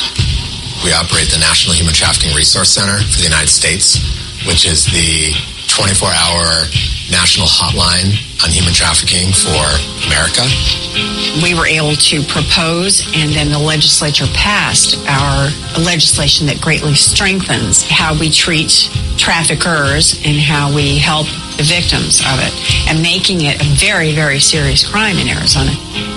One of the things that's interesting about the American anti-trafficking law is that we are required to give restitution to the victims. And so the court has to do an analysis in every one of these cases as to what's the value of their services, whether or not it was legal for them to be doing that thing or not. The business community, which can indirectly fund forced labor in other countries, can help the situation too. If you're a company that's engaged in production, you can hire expertise to help monitor your supply chain and make sure that your products are not being produced by slave labor in the country where your factories are located. Stopping traffickers is important, but helping victims to start a new life can't be ignored. You actually started out in a place of desperate poverty, and you will go right back to a place of vulnerability if there aren't appropriate aftercare services. There's still a ways to go in the U.S. Resources for victim services, for shelters and victim care, not where they need to be. When you find a trafficking victim, the federal standard is they should be treated like a victim. This story need to be told because in United States still don't believe if human trafficking happen in our community, in our backyard. As a survivor, as an outcomer, the biggest challenge is how we empower survivors to get back on their feet. It's going to take more than reports and laws to put an end to the problem. It's going to take persistence at every level, from criminal prosecution to victim assistance, before we see an end to the trade in human beings. Great Decisions is produced by the Foreign Policy Association. Skip Marley coming through. I think this is the son of Sidela Marley. Yes. This is the cutting edge and IRFM going through the pieces, you understand? Music intertwined. Only one program of its kind. Yes. And nowhere else you will find. Okay, so we I look for this thing, I will find it. So we're going to play it now. By next time here, I look for it here, sir. Yes, okay. I look for it. I'm going to open the phone line, now too. But we're going to continue this. So we want to play this for the people there. What we are witnessing at our borders with black and brown families today is not who America has become. This is who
Yes, Ian.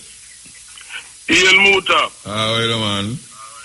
Yeah, man, everything is everything. Just saying, happy belated Earth Strong, praise His Imperial Majesty Haile Selassie, which was on Monday, the 23rd of July, as we know. Yeah. Yes, 126, born Rastafari Makanen. Yeah. And on the same Monday, the 23rd, had a wonderful interview, filmed the interview, because I'll be broadcasting it soon, with a man who used to go to the same school that you used to go to, but long before you, a Mr. Alan Wilmot, who used to live at Tower Street, 93 years old, and came here in 1947, the year before the Empire Windrush. You didn't tell me about him already. You talk about him already, man. You talk about him already. I remember you talk about him already. Right. Well, I did a filmed interview with him, and, very wonderful. And his younger brother came on the Windrush itself in 1948, and so on, and still doing well at 93, still active mentally, and of course he was a member of one of the famous singing groups in this country, known as the Southlanders, and so on. And I heard that, I don't know if you were there, but I heard that Capleton really did well at Sumfest the other recently. I just come forward, I never there. The whole weekend I never there. Okay. All right. But I trust where you were that everything went fine for you still. But we was all right still. Huh? It never go fine, but we're all right. All right. Right. Just one of those things. But you said mightn't go fine, but you're all right. Yeah, just one of those things. Yes, we know where we go. We have the rough and the smooth.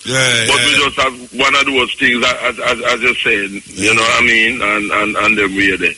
And hope that Linda, the singer and songwriter, who write Red Rose with Gregory and many hit songs, JC Lad and other people. He had a wonderful show and dance with Anthony Malvo and others. I hear about it. In Miami. Yeah, I hear about it. Yeah. Yes. And Everton Blender from Give Me a Bit. Yes, it was fantastic. Yes, heard that the place was ram and hoped and, really did well. Of course, his latest album, My World, Your World, nice album, and him have a new tune about your best friend, which is doing well in the chart. So glad to know that things are going fine. And next week in Belgium, the reggae festival they call GEEL, G-E-E-L. Yeah, GEEL. Yes, with a lot of Jamaican artists gonna be on it. Yes, and I'm really, really glad to know that our people still, touring and doing well because reggae music and so on. And I'm getting some more information on this, but this so-called DJ clash, because I don't call it sound system clash, that them are that tier one. A lot of people upset that because them say, who put it on, don't set it for the Japanese Mighty Crown win, no matter what. Well, I don't think so still, because Mighty Crown win on the boat too. And me did it 3 times when Mighty Crown licked down Tony Mataran. And they deserve to win. Because Tony Mataran never did prepare at the one. We're not talking about the one we just gone, I'm not talking about the time that we missed the same clash. On the Jamrock cruise there, Damian Marley cruise. Yeah. And even me and my lady sit down and she want Mataran win. And yes, Mataran, and Jamaican, yes. Mataran make the Japanese them trick him to play a tune where him never did go play it, But them ball it out, him say, all right, and play, and it lick him down totally. And the next year him come back again and get licked down again. And this year again him come back down and wait name there and get licked down again. I not seen say nobody does set nothing. I not seen say them set nothing. The Japanese it look like that Mataran is a professional loser, or them set him up to be the fall guy, team oneself. Well, me send a message to him, you know. Me say, if him lose that one, he better not come on the boat. Yes, because, well, I hear what you say in terms of that, because I watched the final part with him and Mighty Crown at Pier 1 the other day. And the last tune that he played was totally stupid and inappropriate. You ever know when you say it's like a race set? Because even the Japanese guy have to say, how you could play a stupid tune like that? Watch out, the Japanese them use psychology and get him out all the while. All the while the youth them get him out. You know, me now go say chew them a Japanese this and chew them a Japanese that. When me look on this, me seen say 2 times me look on them. Well, 3 times actually, but 2 times was with Tony Mataran, cause them and Tony Mataran always end up. Whether they so are on the boat. And me I say the Japanese them lick him down totally. Me never done a one, but it easy for say to them are Japanese, the people set the thing, but it never set. It never said. Tony Mataran did it before. But I notice what you say. Is that Tony Mataran never prepare. It was obvious because you said that to me. You know what I mean? Yeah, man. Tony Mataran them resort to some bad one and all them something all the while and then lose out. Yes, and you know what I found that was stupid with this last one. The Japanese guy, I call him the B word. Yeah. In the cash, you know. I call him the B word, you know. Yeah. And after Mighty Crown were awarded the winning, Tony Mataran go over and skin up him teeth with them. No, any yard man who a man serious and thing, a boy no matter whether him come from Jamaica or not, I call you the B word and thing. And then afterwards you go over and skin up your teeth. Yeah, hold on the man dingo. Hold on there. You have to understand the psychology of this clash thing, you know. Because me hear them call the Japanese worse than that. You understand? So okay, I hear you. But it's not like say if a man call a man the B word, you start to take it a funny way because me stand up and hear Mataran lick them down some terrible way. And the next set, and next one, we did play them on the ship there. Because on the ship, everything goes. Nobody, the police today, if you tell you, say, yeah, cause barrel and so. On the ship, everything go. But it was fun and entertainment. So when you hear all them words, they show all over the some place there. No feel like I saw them go on. It might not be acceptable to me. After them think that part and parcel of it might not be acceptable to me. But may I tell you the honest truth? Me did enjoy the clash them on the boat. As a matter of fact, my lady who were involved in a no dance hall, not at all. She go up on the boat and she asked, I wish they are the dancer, I wish they are the clash night. Because that's what she want to go. I'm kind of enjoy. And she normally, she know in them things. She don't like no time at all. She don't want to hear nothing about certain things. Yeah. Just the idea of it and the whole freeness and liberated have it, she love it. But me did love it too. I mean, it really want to go down there, so. But me go away, me fly out, so I saw. But me don't think them set it up. I don't think nobody set up nothing. Them youth there, them Japanese youth there, it's just clash man them. Them just dead if it clash. And them with, because them have this little way about them where them are try to adapt the Jamaican way. It sounds funny to Jamaican. Yeah, that is the novelty. I mean, I try to cause the bad word them and go on. Yes, that novelty factor. Yeah, a little novelty. That novelty. Anyway, we're going to move your door. Yeah. Talk about the cat. All right. Everything is everything, but... Yeah, man. I guess we have to have a match. Keep it on. Some person supposed to call me from up in England. I don't hear them a call about this match. We're going to take place. You hear about it? No. I have flyers here with it too. I have flyers here. A big march on the place. Anyway, we have to move. Yeah, this is the Cutting Edge on RFM. You know, that I still going to watch them a rebroadcast the Jennings, the same man they will come with we tell Vegas, tell him say, usher him out.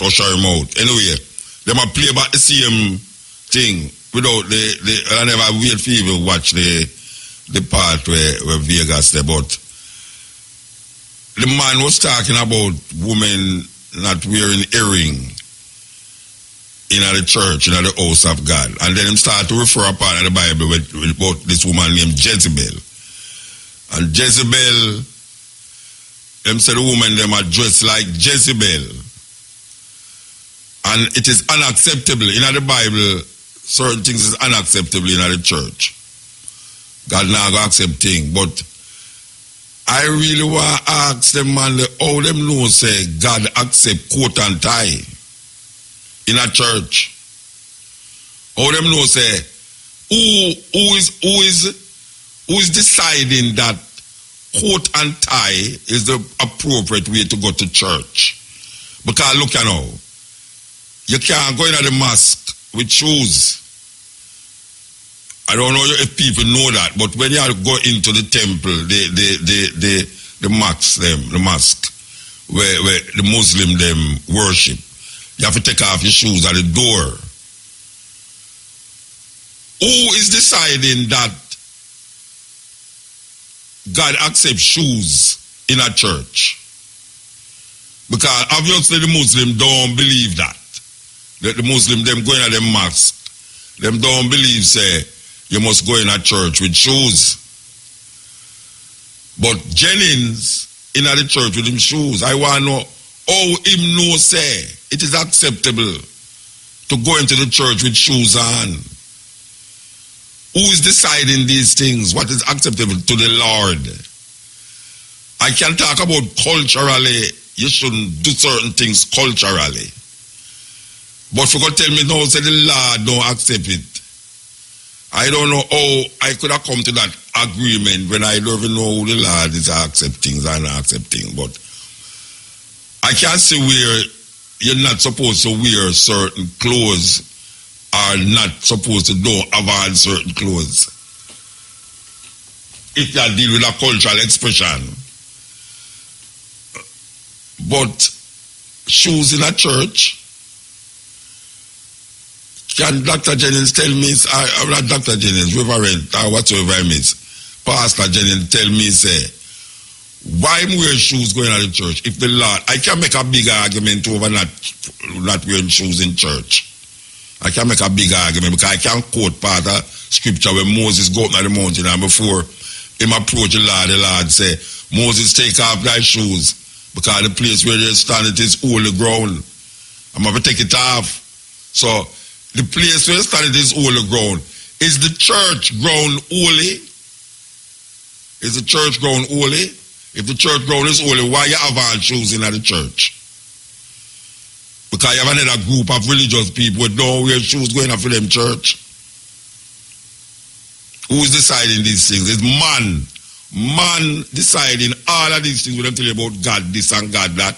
Is man that decide it. There's no God outside a man. It's man decide these things. Man decides that you must do that. Man decides that you must do that. Man decides that this and this and this and that. It's man that do it. Because I hear my van tie. All the hell him knows that tie is acceptable to the Lord. You know, I mean, really. Or come to these things. And you have man who sit down at the church and hear the man call. And if your wife have all these things, she's a whore. And the man him sit down at the church a clap. Damn idiot them. Them is idiots. If you make a man come and tell you that your wife is a whore because she have answered. You did just left her. You and her come out of the house with certain clothes and you never tell her to take off that and go put on something else. That means that you is as blind as she. You see she walk out of the house. You think if my woman walk out of the house with certain things, I tell her, no, that don't look appropriate. Or if me I come out of the yard, sometimes I come out of the house and my wife tell me, say, go back inside, what that? You think more people come talk about how me make you look broke down and match down? But change that. I'm going to go change it without any question. So already I tell you know about woman them a whore, and them a tell you say if your wife inside that so she's a whore, and you still only accept that before you take the Bible and fling upon him, and him have a coat and tie up there, him have a coat and tie and shoes. Who decides that is acceptable? Because man can show you the Bible anything we want to show you. Anything we want to show you to justify them foolishness. They want to tell you this, they want to tell you that. Them open the Bible and show you. It's a madness. It's a total madness. This is the cutting edge. We're on the outside, I know, you know. We're on the outside. We're really on the outside. We want to give thanks. Operator, the tall one. The tall one, I got the tallest operator, I say come area, you know. The operator, she tall and looking quite nice. Sweet. I want them get them sweet sisters there are working area for me. Most women work here, you know. Most women work here, believe you me. I want them can find a woman to do this program. Young lady to do this program here. Okay. We give thanks. We give thanks. We want to play this. We was playing it, you know, we stop it, but we're going to keep playing it. Bless. Yeah. Bless. Talk quick, brethren, yes. The religion is the most controversial subject from day one. Yeah. Yeah, the pastor them. You see? See them thing is how them see. Yeah. Is not what the writers see. What everyone read. Is how them see. And give it to you dear with. Yeah. And that's your God way. Yes. Yeah, you understand? Yeah, man. And as far as me see, they must take control of this place, the God dead. That is how them state it, you know. Yeah. Who is them or the pastor to decide who is to be judged? And that may I ask them too. Eh? And that may I ask too. So they don't believe now the part we say judge not lest he be judged. Or if he be so clean, cast the first word. Well, you have to carry the man go to court for judge him. Eh? Anybody where I get judge have to go to court. Alright. But it's not tough with it. Them just dictate it their way. Yeah. Yeah. The next thing, you have some man where them anytime them lift them phone line and you open to them, you know the controversial one. You see the one last week? Eh? Before him get controversial, to tell the brethren when me and him was here, say, the man they are line up, they are cut off. Yeah, taxi. But when I respect with you still, yeah. All when them controversial from the beginning, you still give them some time. Yeah, man, what do you mean? Yeah. We're not afraid of controversy. Yeah. Alright, so give thanks. Even Jennings, they know. Who? Jennings, Pastor Jennings. Pastor Jennings. Yeah, he my judge for that.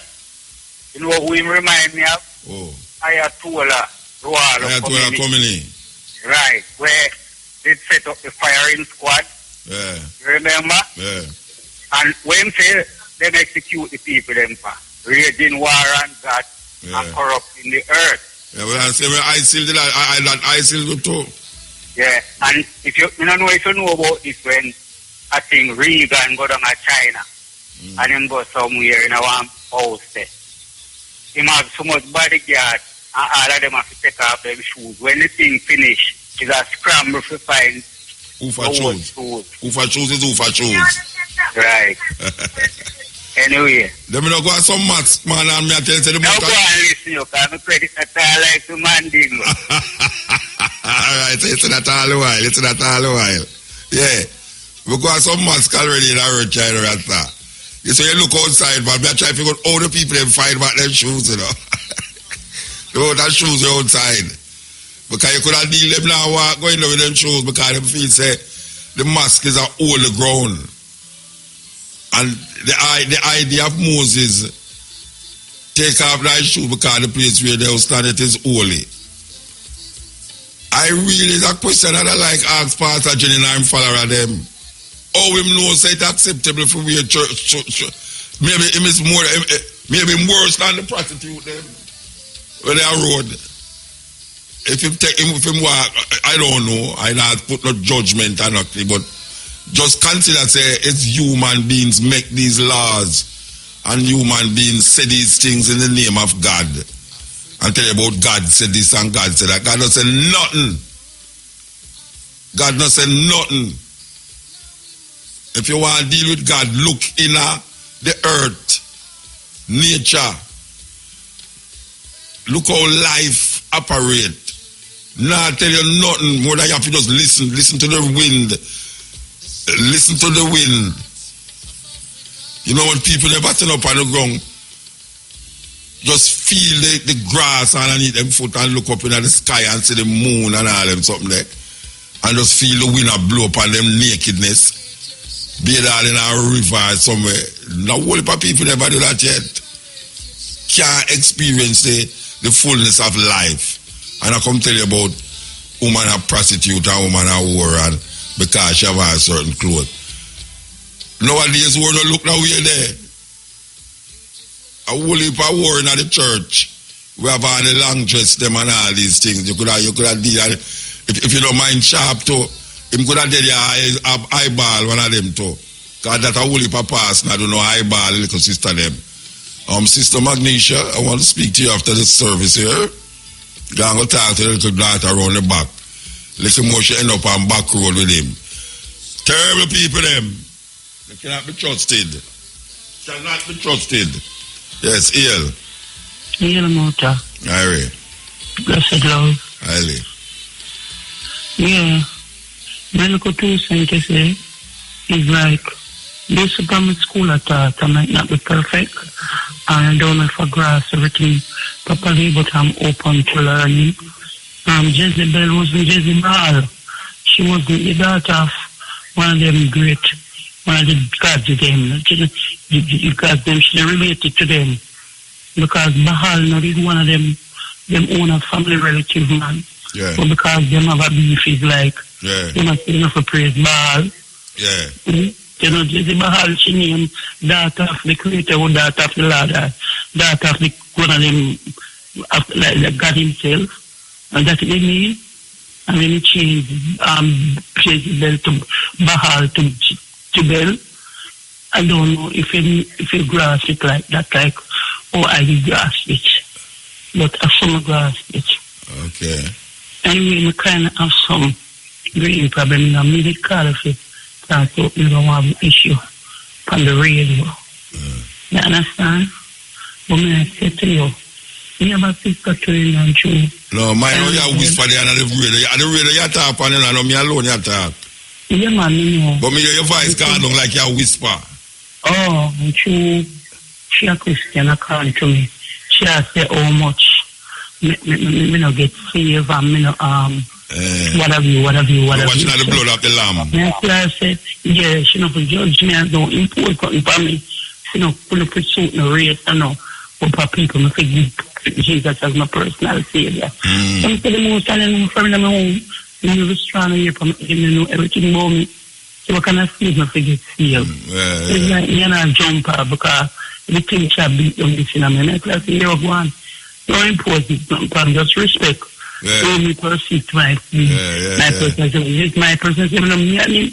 My personal meaning. Yeah. You personal, you don't have to tell nobody. You don't have to tell nobody about it. Yeah. I'm a secret. You say not supposed to be secret, but why you want to know about it is personal. Yeah. Right? So I say it's a whole conglomerate, all of them just set up this thing for us, put up on this guilt trip. Yeah. And want to drive this feeling at you. That's all it is, That's the question. You're scared?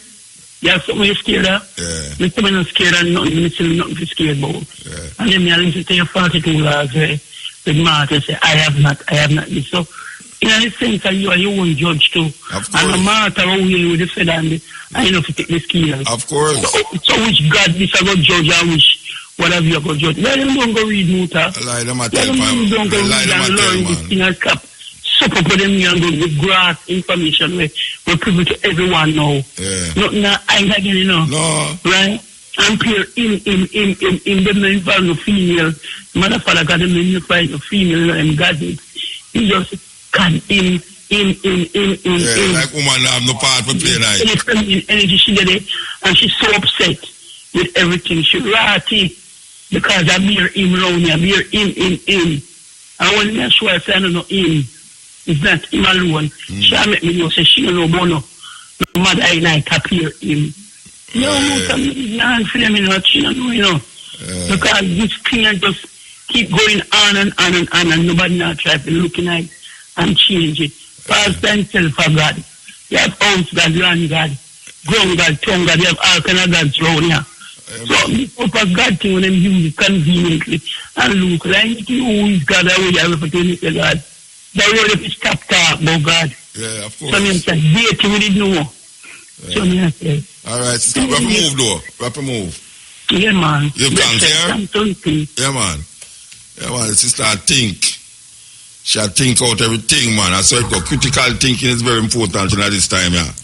About at least 14 million God in India.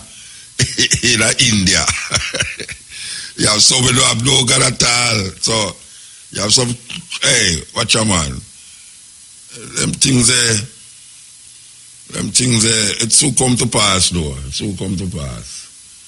The more people recognize how wicked and cruel these thinking is, just as the sister said, it's just to drive fear in you and guilt. That's all it is about.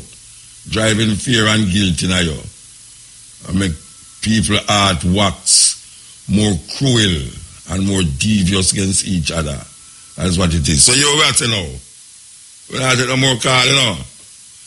All right, one call and we're shortly. Let me see. Yes, Ian. Hi there. You talk quick, Bridget. One call, 2 minutes. Fire. Yes. Yeah, man, give thanks. Yeah. I don't know if I did watch the town hall. Yeah, I watch it, yeah.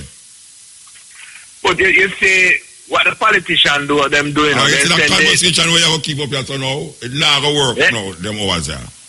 Yeah? The conversation where you have to keep up here now, it not no time for work out just right just now. You have to call me back tomorrow for that conversation. So why topic for tonight? Why? What is the topic? We don't have a topic, but when I said, based upon what me hear you going to say, the time I go go, and me have to go lock you off, and that me I tell you.